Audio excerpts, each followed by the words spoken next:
Chapter 12. PAWS, and no, not the cute ones. PAWS stands for Post-Acute Withdrawal Syndrome. Post-acute simply means the withdrawal symptoms that show up after detox. The chemicals may be gone from your bloodstream, but your brain and nervous system are nowhere near finished. Detox clears the substances. PAWS is your brain learning how to function again without them. And here is the part almost nobody understands. You are still withdrawing. You just do not realize these symptoms count. I cannot tell you how many charts I read as a nurse that say, patient has no withdrawal symptoms. Then right underneath it will say, anxiety 7 out of 10, depression 8 out of 10, irritability noted, cravings 2 out of 10. I stand there thinking, Lord help us, because even some medical professionals do not recognize PAWS when it is sitting right in front of them. That is how misunderstood this entire chapter of recovery is. Most people only recognize detox withdrawal. If you are not shaking, sweating, vomiting, or climbing a wall like that girl from The Exorcist, everyone assumes, well, I must be fine. But you are not fine. You are withdrawing, just not in the dramatic, TV movie way people expect. When nobody teaches you what PAWS looks like, you walk around assuming something is wrong with you, instead of understanding something completely normal is happening inside you. That is why I hammer this point. If you do not understand PAWS, what it is, what it means, and what it does to the nervous system, you will mislabel your symptoms, underreport your needs, and gaslight yourself into believing you are overreacting. In reality, you are healing exactly the way a brain heals. If you do not recognize PAWS, you cannot communicate your needs. And if you cannot communicate your needs, nobody can support you. Not the staff, not your family, not the people trying to help you, and not even you. And listen to me clearly. When you minimize your symptoms, the system assumes you are fine. Insurance believes the chart, not the chaos happening inside your nervous system. What you say and what you do not say matters more than you think. The thing about PAWS is it does not follow rules. One morning you wake up ready to conquer the world, and by noon you have forgotten how to spell Wednesday. You will be telling a hilarious story in the lounge, killing it with the setup, and then halfway through, gone. The point just vanishes like your brain unplugged itself, and everyone is staring at you while you mumble, never mind. Meanwhile, your emotions are on a bad DJ set list. 1 minute you are tearing up over a sad ballad. The next you are raving to techno with no transition at all. And sleep? Forget it. Just as you are about to drift off, your legs start jerking and twitching like you are auditioning for Riverdance. Nothing makes you question your sanity quite like doing an Irish jig against your will at midnight. PAWS is the period where your brain says, all right, I have to start doing things myself again, and then struggles through the process.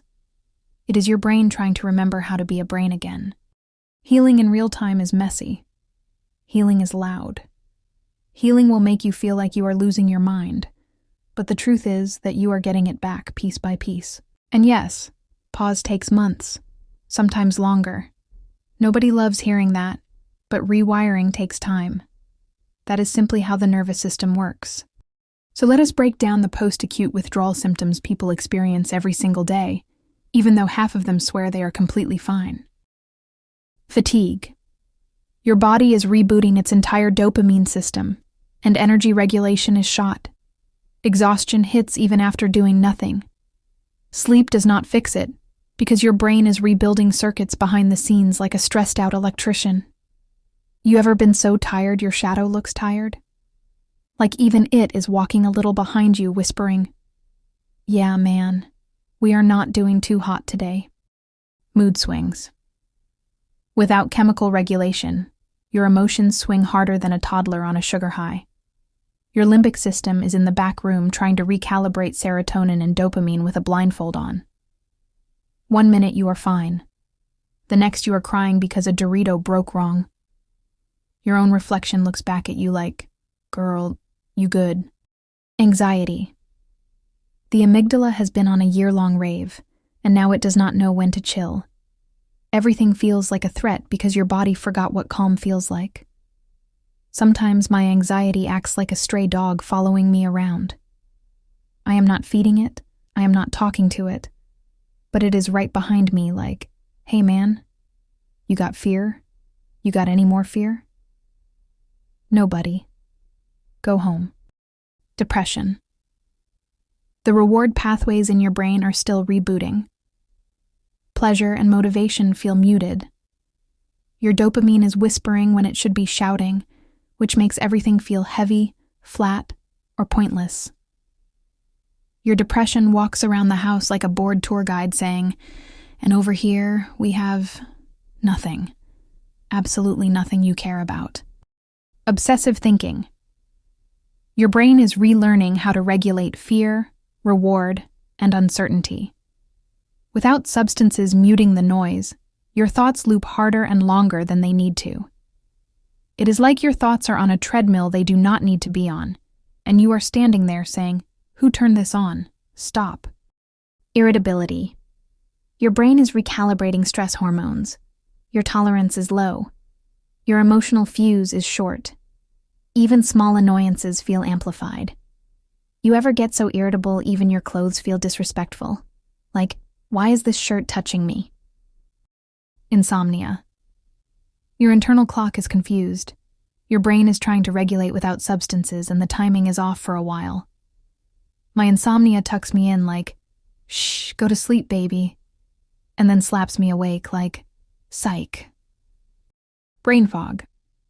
Your brain is rerouting and rebuilding. Focus, memory, and clarity glitch, while your frontal cortex tries to take its job back from the part of you that used to run on impulse and survival mode. Sometimes the fog gets so thick you walk into a room and forget who you are, what you wanted, and why you are holding the microwave manual. Emotional numbness. Your emotional wiring takes time to wake back up. After long periods of overstimulation or numbing, the feel something software takes a while to reboot. People are crying, confessing, arguing, breakdancing, and you are standing there like, interesting. Anyways. PAWS is a season. It is not a life sentence. It does not mean you are broken. It means you are coming back to life. Knowing what is happening inside your brain gives you power, and being able to communicate it gives you safety. With structure, support, patience, and real coping skills, you will come out the other side with something no substance ever gave you. A nervous system that finally belongs to you again.